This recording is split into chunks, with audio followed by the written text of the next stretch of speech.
السلام علیکم ورحمۃ اللہ وبرکاتہ۔ آپ سب سننے اور دیکھنے والوں کے لیے میری اللہ تعالیٰ سے دعا ہے کہ اللہ تعالیٰ آپ سب کو صحت تندرستی والی، ایمان والی اور اسلام والی لمبی نیکیوں سے بھری ہوئی زندگی عطا فرمائے۔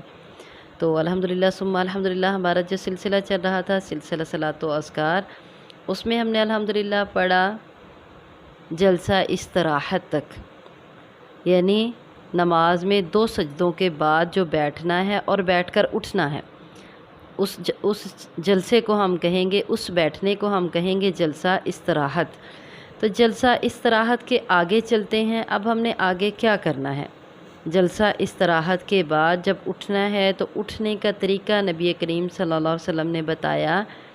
جلسہ استراحت سے اٹھتے وقت دونوں ہاتھ زمین پر ٹیک کر اٹھیں۔ صحیح بخاری کی یہ حدیث ہے، اور ایک جگہ پر نبی کریم صلی اللہ علیہ وسلم نے ارشاد فرمایا ہے۔ تو اٹھنے کا طریقہ یہ ہے کہ دونوں ہاتھ زمین پر رکھے ہوں اور اس طرح سے رکھے ہوں کہ جیسے ایک عورت آٹا گوندتی ہے، یعنی مٹھیاں بند کر کے زمین کے اوپر ان کو رکھنا ہے اور پھر ان کو ایسے ہی رکھے دینا ہے۔ پہلے گھٹنے اٹھانے ہیں اور پھر دونوں ہاتھوں کو اٹھا کے کھڑے ہو جانا ہے۔ یہ طریقہ ہے اٹھنے کا۔ اور اٹھنے کے بعد دوسری رکعت میں بالکل وہی طریقہ جیسا ہم نے پہلے پڑھا، صرف اس میں فرق کیا ہوگا؟ دوسری رکعت میں، پہلی رکعت میں ہم نے استفتاح کی دعائیں پڑھی تھیں جتنی بھی ہمیں آتی تھیں، اور پھر اس کے بعد ہم نے سورہ فاتحہ پڑھی تھی، لیکن دوسری رکعت میں ہم ڈائریکٹ سورہ فاتحہ پڑھیں گے کہ دوسری رکعت میں سورہ فاتحہ سے شروع کریں گے اور اس میں استفتاح کی دعائیں نہیں پڑھیں گے۔ دوسری رکعت میں سورہ فاتحہ سے پڑھا اور پھر اس کے بعد قرات کی، اور پھر اس کے بعد کیا ہے؟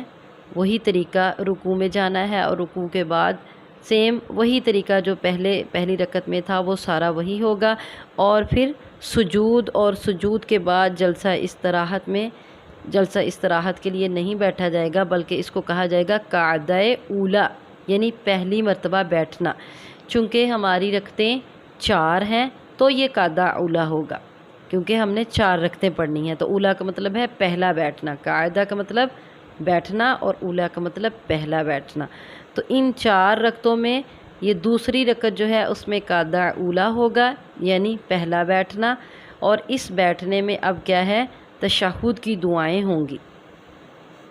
اگر 4 رکعتوں کی نیت ہے تو دوسری رکعت میں بیٹھنا اور بیٹھ کر تشہد پڑھنا، یہ قاعدہ اولا جو ہے یہ واجب ہے، اور اگر کوئی شخص نماز میں پہلا تشہد جو ہے اس کو بھول جائے تو آخر میں اس کو سجدہ سہو کرنا ہوگا۔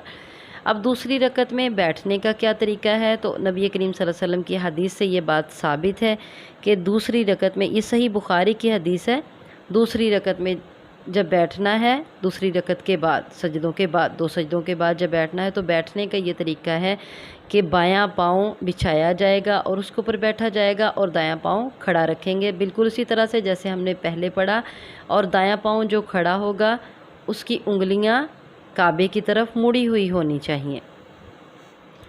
اس سے آگے چلیں تو صحیح مسلم کی حدیث میں یہ طریقہ بتایا گیا ہے کہ دایاں ہاتھ اپنے دائیں گھٹنے پر رکھنا ہے اور بایاں ہاتھ اپنے بائیں گھٹنے پر رکھنا ہے، یعنی قعدہ اولا میں بیٹھنے کا یہ طریقہ ہے۔